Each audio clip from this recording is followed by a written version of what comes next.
Hi everyone, thanks so much for coming to this course and being interested to learn more about investing. I'm Beth at Invest the Rest with Beth, and I really hope you enjoy the next half an hour as we learn about the basics of investing.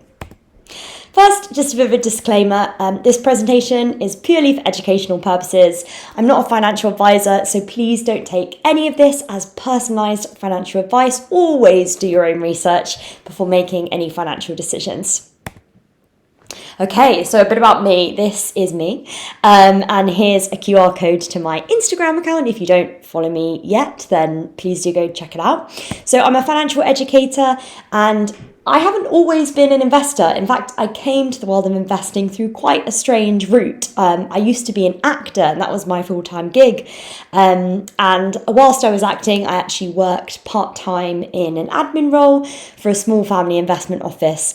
And then over time, I actually decided I really quite liked it, and I decided to leave the acting world and do this full-time. So now I work as a research analyst for that very same family office.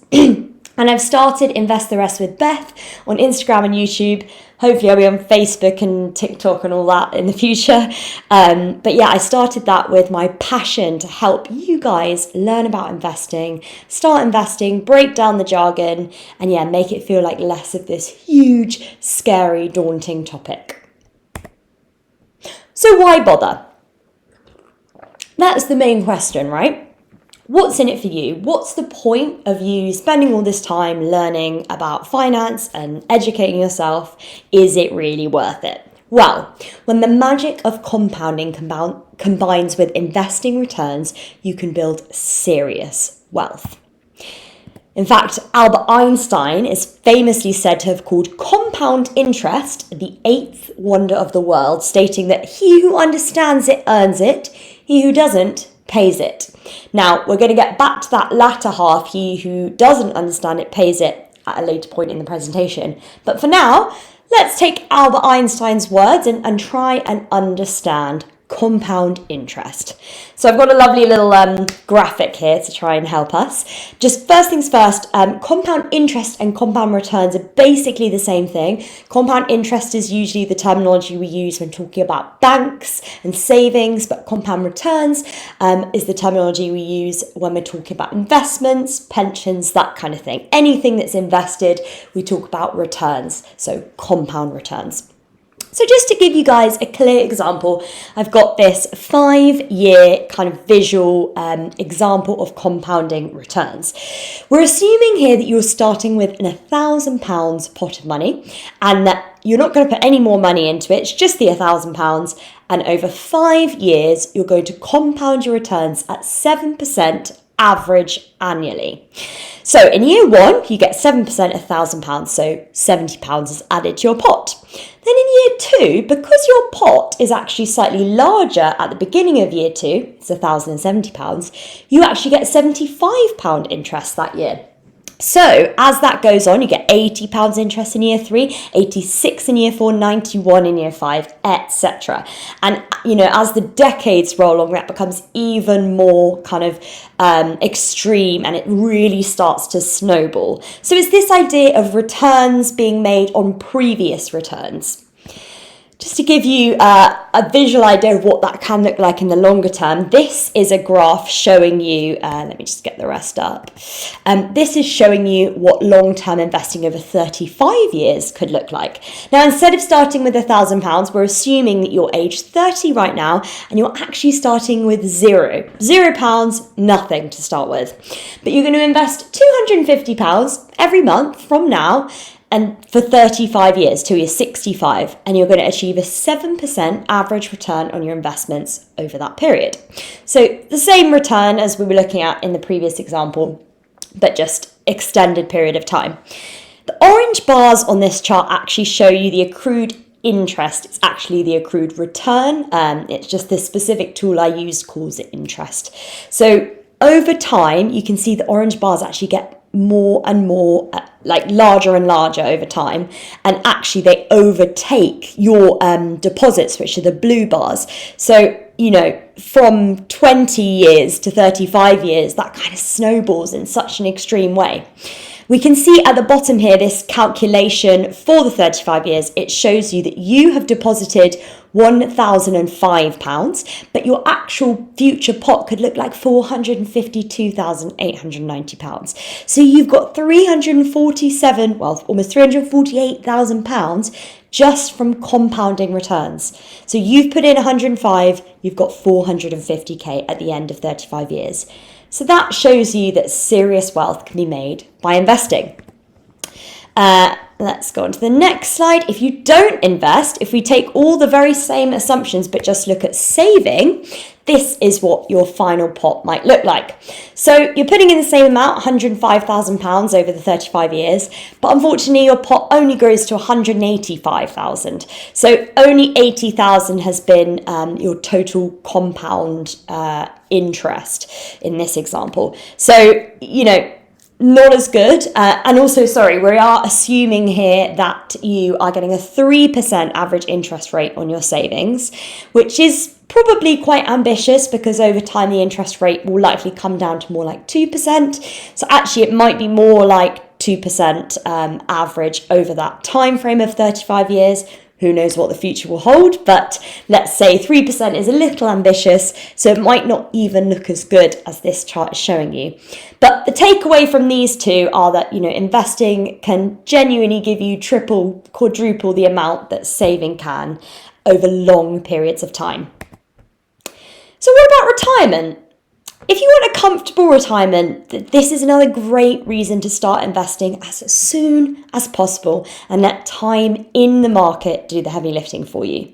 The earlier you can start, the better your returns will be. So that's why I'm using the age of 30. If you're older than 30 and watching this, the best time to start is right now. Obviously, the younger you start, the better. But yeah, don't let that put you off starting.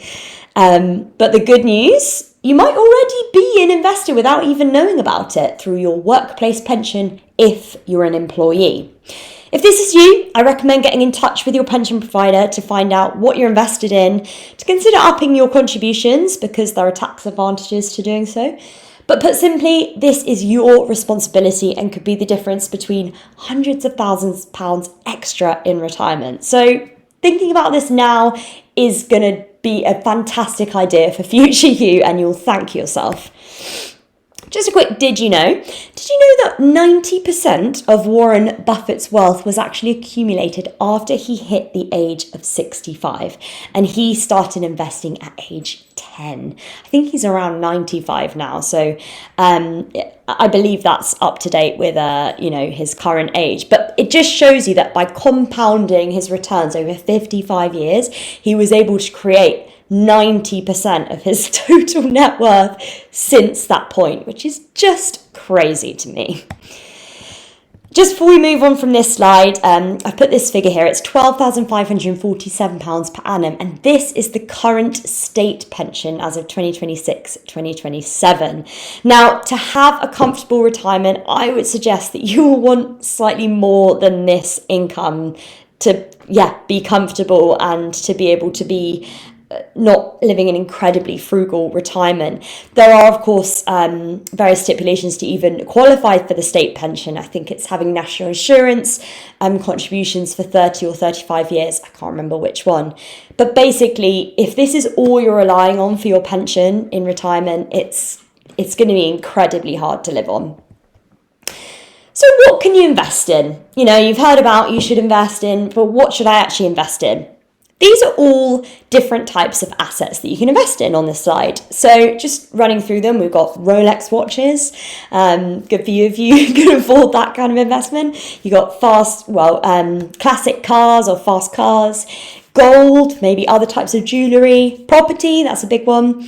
Art, crypto isn't on there, but that's another example. But then on the right-hand side of these are all assets before I move on. An asset is something you own that adds financial value or helps you to generate it. So these are all types of assets. On the right-hand side of the screen, we have some other assets, which are actually all listed assets on the stock market. So that's what we're going to focus on for the rest of the presentation. We've got stocks and shares, we've got funds, we've got ETFs, and we've got bonds. But first, what actually is the stock market? I've put a picture up of Borough Market there because it helps you to visualise that the stock market is a literal marketplace where people buy and sell small pieces of companies called shares or stocks. When you buy a share, you're buying a tiny slice of ownership in that company or fund.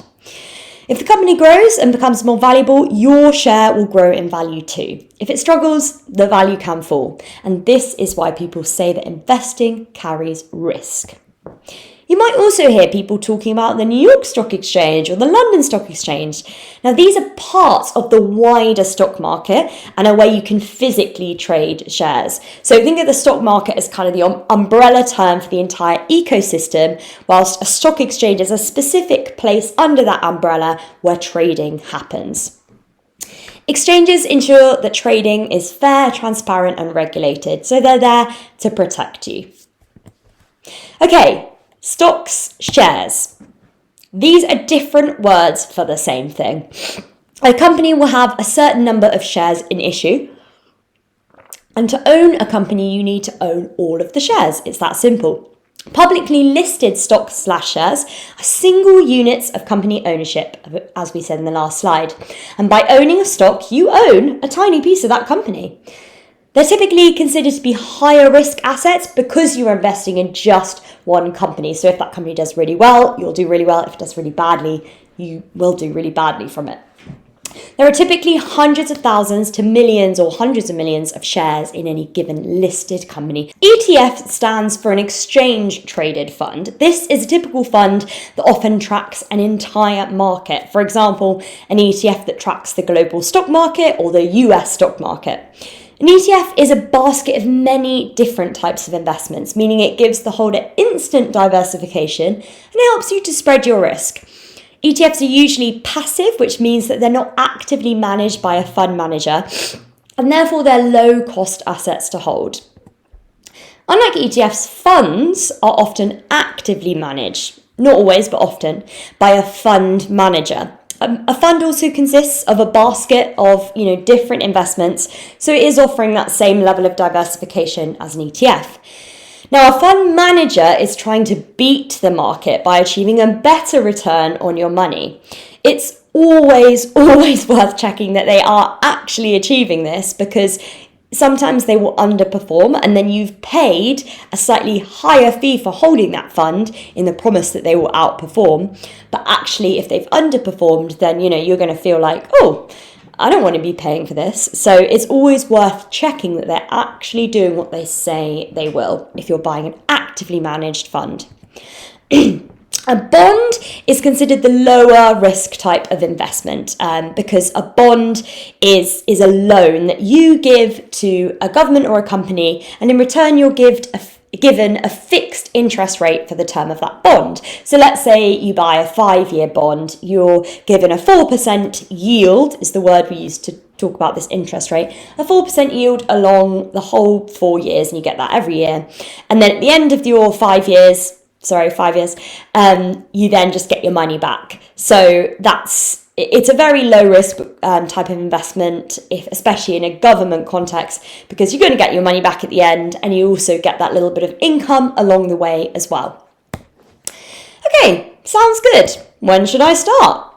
First things first, you want to make sure that you pay down any high interest debt that you may have. If you're paying off a credit card or a loan, getting this cleared before you start investing should be your priority. I spoke at the beginning about that Albert Einstein quote saying if those that didn't understand compound interest paid it. And that is what we're talking about here, because high interest credit card debt is you paying compound interest, because it works both ways. You can compound your interest or returns positively and negatively when you have loans and debts. The debt can become larger and larger because of compound interest. So that's why it's really important to address any high interest credit card debt first. Next, you're going to want an emergency fund. This is a pot of money that's saved up for a rainy day. And boy, have we had a lot of those recently. Most finance professionals recommend 3 to 6 months of living expenses. This pot should be able to cover things like unexpected car bills, your boiler breaking, anything that you're not expecting to happen and is going to cost you a lot in the moment, and you need that money immediately. Why is an emergency fund so important in the context of investing? Well, it stops you from pulling your investments out of the stock market at an inopportune time because you just need access to that money. An emergency fund is a tool which helps you to leave your money in the market for long periods of time. And that's what we want to get that serious growth that we saw in the first slide. Now, I keep my emergency fund in an easily accessible savings account with a high interest rate. So I would recommend doing a similar thing if you don't do that yet. When to invest versus when to save. Now, saving might be the right choice if you have short-term goals, such as wanting to buy a house or saving for a bit of traveling. Instances where you want or need to rely on that money in the short term, next couple of years, let's say. Then we've also got in this example here, saving is when it's safe and low risk, ideal for short-term goals. You can access your money quickly. You can earn small, stable bits of interest, but often they're going to be below inflation. There's limited growth, often outpaced by inflation. But you are protected by deposit insurance such as FSCS protection, up to £125,000 per bank, which gives you that protection and safety net. Now, investing, this is higher risk with potential for both higher returns and losses. It's ideal for long-term growth, as we've said. Money can be tied up for longer periods or withdrawn at a loss in the short term. That's what we were talking about in the last slide, making sure that doesn't happen by having your emergency fund in place. And there's potential for capital gains and income. We're not talking about this in this specific webinar, but you can get dividends, which is kind of like a bit of interest just for holding a share. And there's potential for significant growth, but there's no guarantees, so your capital is at risk. Now, I'm going to suggest maybe you should be doing a bit of both, even if you have short-term goals like buying a house or whatever, and saving is your priority. Even if you can just put a little bit each month into investing and get started, that's going to be so beneficial because it helps build the habit. It helps you to kind of get used to the stock market and get used to that money going up and down. And I just think it's even if it's £50 a month while you're saving £200-300 a month, start investing if you can. How do I invest? So there are lots of different investing accounts available here in the UK. Just going to run through them all, or the majority of them. So the Stocks and Shares ISA. This is a Stocks and Shares individual savings account. This is a fantastic account, and it's the one that I would really recommend you setting up if you don't have one yet. Why? Because it's a tax wrapper account. So that means any money that you make in that account is free from tax. So, in my example, in the first slide, if you'd made £340,000 of capital gains in that account, as in that was the profit you were sitting on, you wouldn't have to pay any tax on that. So it's fantastic. You can put in up to £20,000 each tax year into any ISA. So that includes a lifetime ISA, a cash ISA as well. But it's a fantastic account for investing. Now, I've put in brackets here the lifetime ISA because this is an account which is currently going through some changes with the government. So I'm not going to talk about that for now, just because, there is a lot of change going on there. Self-invested personal pension, or a SIP. This is great if you're self-employed or if you have a workplace pension but you're maxing it out and you want to just put more into a pension. These are fantastic accounts as well. I have one myself. Workplace pensions, lots of you will have these, and they're fantastic if your employer is offering you kind of an employer match in your workplace pension, which means that they will match the contributions you make. So sometimes it's always worth getting in touch with your pension provider and finding out if you can be making any better use of your workplace pension if you're not already. But your pension is invested. That's the thing to remember. All private workplace pensions are invested by and large. And then a general investment account. This is kind of the least tax advantageous account of these because you are having to pay capital gains tax on any of your gains. So just be super careful with that account and only use it if you've maxed out your ISA allowances each year. Yeah. So how do I invest? Step by step. So there's just some examples of different providers at the top there. Oh, it's taking the steps up for me there. Step 1. Open a stocks and shares ISA with a low-cost provider offering a range of investment choices. Step 2 is to fund your ISA. Most find it easiest to set up a direct... Oh, gosh. Okay, step 1 is to open a stocks and shares ISA with a low-cost provider. And there's some examples there of some that I know well and I think are good, that offers a range of investment choices. Step 2 is to fund your ISA. It's important to remember that an ISA is just the account. You do have to actually put money into it. And most people find it easiest to set up a direct debit and contribute a set amount each month. Like I suggested, even if it's just £50 a month, that's just paying yourself first, which is a brilliant use of your money. You can contribute up to 20k every tax year across any ISA accounts. As I said in the previous slide, this includes LISA and cash ISAs as well. And step 3 is to choose your investments. Some ISA providers will offer tailor-made funds, or some will show you the most popular choices that other investors are making. I know Training 212 is good for that. But most investors would want to start new investors will want to start their research by considering index tracker funds or ETFs that invest in entire markets passively and provide diversification and lower risk just because of that real range of investments it's offering you under one product. Okay, making an investment. We're going to do a step-by-step example of how you would make an investment in Monzo. So this is my Monzo account here. You can see I've blacked out my savings pots, but under the savings and investments tab, you can basically see investments here. If you were to click on this, it would take you through to opening up a stocks and shares ISA with Monzo. Now, I've already done this, so we won't have this step here. You can see that this is my stocks and shares ISA with Monzo. I only have one fund here. It's a global companies fund. So Monzo offers ready-made funds for you. This is one I've chosen because it's very diversified. I think it's thousands of different companies all around the world with different countries. And I'm just comfortable with it. I know it well.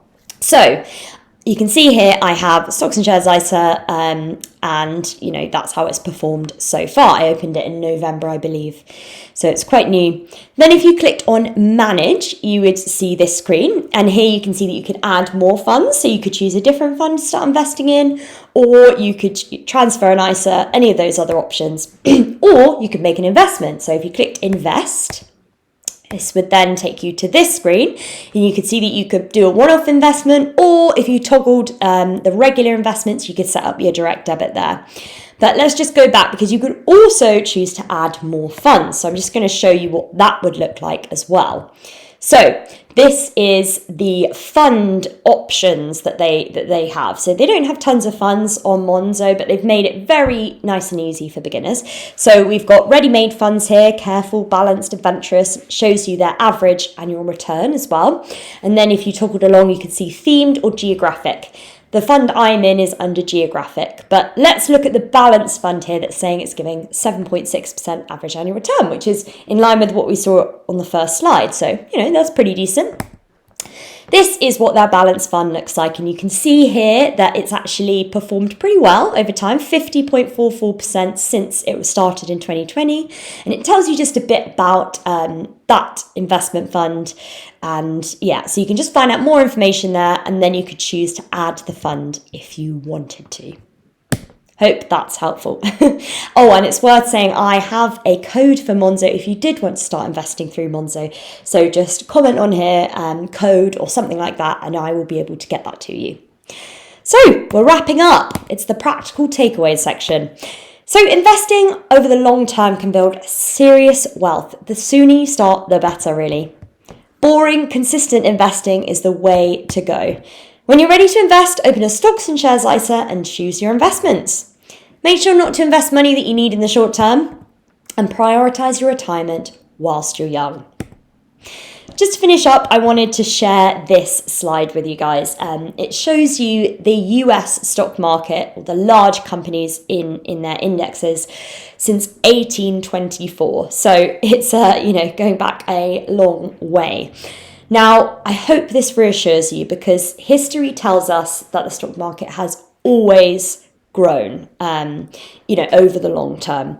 There have been blips though, and there have always been blips. That's also important to know. But when we zoom out, it's a very steady curve upwards, which is reassuring to see. In fact, the US large cap stocks have actually compounded 24 million times since the early 1800s with dividends reinvested. So if you'd been alive in 1824 and been buying, you'd be doing pretty well right now. This is just a slide with some helpful free resources that you can take a look at. They're all nice and easy to use. This is a tool for comparing ISA and pension providers. It gives you just a rating, and it tells you what's good about that certain provider. This is the compound interest calculator that I'd used in my first two slides. You can go and plug in your own information, see what your investment pots could look like if you're contributing a certain amount and achieving a certain growth. This is the ETF scanner, Just ETF, which helps you to compare different ETFs based on their fees and other kind of metrics. This is the government website, which basically tells you about your ISA allowances. Bit boring, that one, but useful. And then that's my Instagram again, if you don't follow me yet, to check it out. And yeah, I do lots of videos, couple every week, about various different finance topics. Okay, and that's it. That's a wrap. So any questions that you have after this, please do get in touch. That's my email there, investtherestwithbeth@gmail.com. I'm very happy to help. And yeah, stay in touch.